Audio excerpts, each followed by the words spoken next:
Supreme Court, bobo kayo mga congressman eh. Inulit kasi nila ulit. Eh, mas matalino pa si Soto sa Supreme Court. Soto, namumuti ng buhok mo, bobo ka pa rin, gago. Ang dapat sa'yo, mag-host ka na lang sa Eat Bulaga. Eat Bulaga. Ah, di ba? Kasi, Ano masasabi mo? sabihin mo, veterano ka sa Senate. Veterano ka sa Senate, pero bugok ka sa batas. Huwag kang makialam. Sabi nga ni attorney, huwag kang pumasok sa hindi mo teritoryo eh. Kaya nga Di ba? Mag-Pepsi, Paloma ka este. Mag-Pepsi ka na lang muna sa Itbulaga. Wala nang Paloma, Pepsi na lang. Baka mamaya di ba? Yan ang masasabi natin. Kakasabi nyo kay Duterte na dutae, yan tuloy presidente nyo, hindi makatae. May almoranas ang puwit ni Bongbong Marcos. Kakadutae ninyo, amo nyo hindi makatae. Kakanakaw ninyo, pati tiyan ng amo ninyo may bulsa. Di ba? may bag. May bag ang kanyang tiyan. Abante, hindi susuporta kay BP Sara. Hindi kailangan ni BP Sara ang suporta galing kay Abante. Hindi kailangan ng mga taga-suporta ng Duterte. Suporta galing kay Duterte kasi wala namang taga-suporta si Abante. Wala nang bumoto kay Abante. Natalo nga siya. Kaya lang naupo na congressman si Abante dahil dinisqualify ng bobong si George Garcia ang nakalaban ni Abante. Dahil ang katotohanan, walang taga-suporta si Abante na utak hipon. Binili ba? Binili? Oh, dilaan mo muna ang puwit mo, boy, dila. Congress dila. Kuya Bart, ano daw ginagawa natin dito sa Supreme Court? Kami ay nandito sa Supreme Court para isumitin namin ang ating nakalap na signature mula sa mamamayang Pilipino na nagmamahal sa kay Duterte dahil ayaw natin, hindi natin nagustuhan yung pambababoy kay Duterte, pambababoy sa karapatan ng bawat Pilipino. Unang-una sa lahat, meron tayong batas na umiiral. Bakit kailangan pa ating ipadala sa dahil si PRRD? Diba? Kaya tayo ngayon na nandito para ibigay sa kanila yung petisyon na pagpapawi kay PRD. Tayo ay nagsusumamo sa kataas-tahasan hukuman ng Republika ng Pilipinas na ibalik dito si PRD, na ipost ng Supreme Court itong administrasyong bangag na may pabalik dito si PRD. Dahil kung wala naman palang kwenta ang batas sa atin, huwag na tayo mag-aral ng abogado. Doon na lang tayo litis sa ibang bansa lahat. Diba? Diba? Ano? Tama! May tama ka! May tama tayong lahat.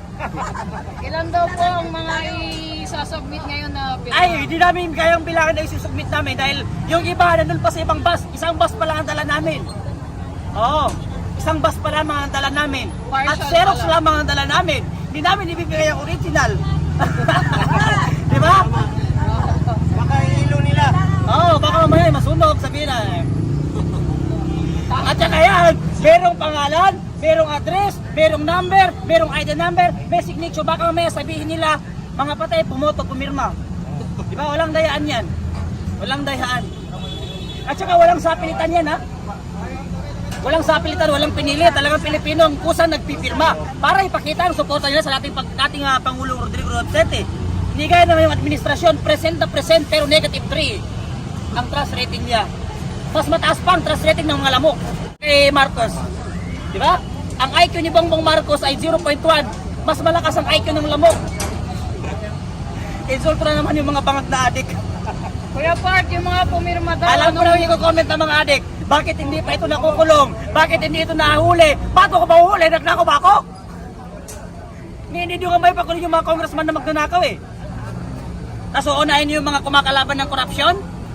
Ano to? na lang? Diba? Ano Kuya tanong mo? Bart, ano Oh. daw yung mga binili nung pumirma sa inyo, sa atin pala? Ang binili ng mga pumirma sa atin, sana maipabalik na ang dating Pangulo dito sa ating bansa. Yun ang mga sinasabi ng mga pumipirma. At ang gusto nila, pag nakawin si PRRD, ibalik si Bongbong Marcos sa dahig, pati ang nanay niyang magnanakaw, pati yung asawa niyang parang zombie. Lahat ng pamilya Marcos dapat isumpa, dapat palayasin sa Pilipinas. Dahil mula sa record nila hanggang sa ninuno nila, puro mga magnanakaw mga Marcos. Sir, ano bang message niyo sa Marcos admin na? Ang Marcos administration, ito ang masasabi namin, masasabi panawagan namin mga Pilipino Marcos.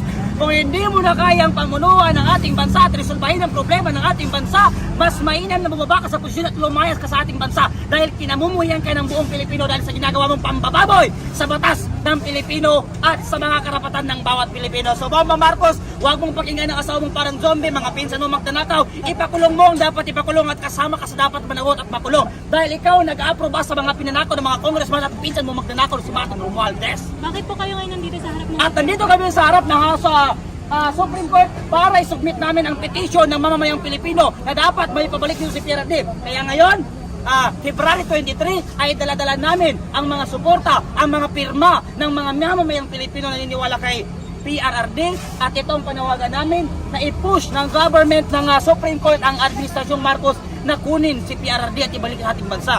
Dahil meron naman tayong batas sa Pilipinas. Diba? Meron tayong umiiral na batas sa Pilipinas. Meron tayong mga talinong mga abogado na dapat umusga kung ikaw ba'y nagkasala o hindi. Unang-una sa lahat, si PRRD walang kaso sa Pilipinas. Diba? Ilan pong grupo ito at ilan po yung mga pumirma sa petisyon? Marami ang pumilma sa petisyon pero yung dala namin nasa 500,000 ba yun? 100,000 ang isasubmit. 100,000 pa lang ang isasubmit namin Pero ngayon. meron na tayong At 500,000. yes, meron. Pero 100,000 lang muna kasi ito yung first batch. So meron pa kaming second batch, third, fourth, fifth, hanggang sa makuha namin ang lahat ng boto ng mamamayang Pilipino nagmamahal kay PRRD. Anong grupo po ito at wala po saan sa Meron tayong mga Duterte Riders and of course, sumuporta rin ng UP, ano ay tawag yan? UPI. Andito ang mga TDS support sa iba pang mga grupo, mga iba pang sektor, hakbang ng maisog, mga TDS, lahat ng grupo.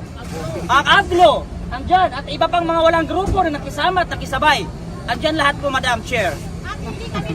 At hindi kami bayan at kami ang nagbabayad sa mga congressman. Kaya huwag sabihin ng mga vlogger ni Marcos na kami ay mga bayaran. Dahil kami ang nagbabayad sa mga congressman, kami ang nagpapalamon sa mga public servant, kami ang nagpapaaral sa mga anak nila, kami ang nagpapaaral, kami ang nagkakasasakyan nila. Diba? Kailan niyo po isasubmit yung second petition ninyo? Yung first batch itong 100,000 plus. So, itong first batch natin ay ngayon isusubmit, pero yung second batch ay pagmimitingan pa, pag-uusapan pa kung kailan natin at ihintay natin yung respond ng Supreme Court dito sa unang petition na ating ipinasa bago natin paplanuhin yung next. Na-file na po? Yes po. Mga anong oras po na-file? Ha? Anong oras po na-file? Kanina po, mga anong oras na yan? 11 or 11? Natanggap na Yes po, tinanggap ko Ilan na. po kayo dito at ilang grupo po yung nandito ngayon na nagpetition? Unang-una sa lahat, andyan ang hakbang ng Maisog, Duterte Riders, AGLO, at ang UPI. Yan, so hindi ko nabilang kung ilan yung tao kayo na kasi marami, di ba? Marami, so hindi na namin nabilang. Ano po yung sabi nyo naman sa mga against doon sa pininiwalaan ninyo na marami nga daw ang pinatay during the drug war? Yes. Ano pong masasabi nyo? Talagang maraming namatay kasi maraming adik at maraming kriminal. At sa mga estudyante, nagalit sila, against sila sa KPRD kung bakit ito pinagpapatay yun. Kayo ang pinrotektahan, tayong mga kabataan ang pinrotektahan. Kasi pag hindi ginawa ni PRRD yung war on drugs na yan, natural, next generation, lahat ng estudyante adik. Kasi makapal, mas malala yung mangyayari. Marami na mga rape ngayon, mga bata pinuputulan ng ulo ni rape. Yes, of course. Pati sa San Pablo, grade 3 na bata, pinutulan ng ulo.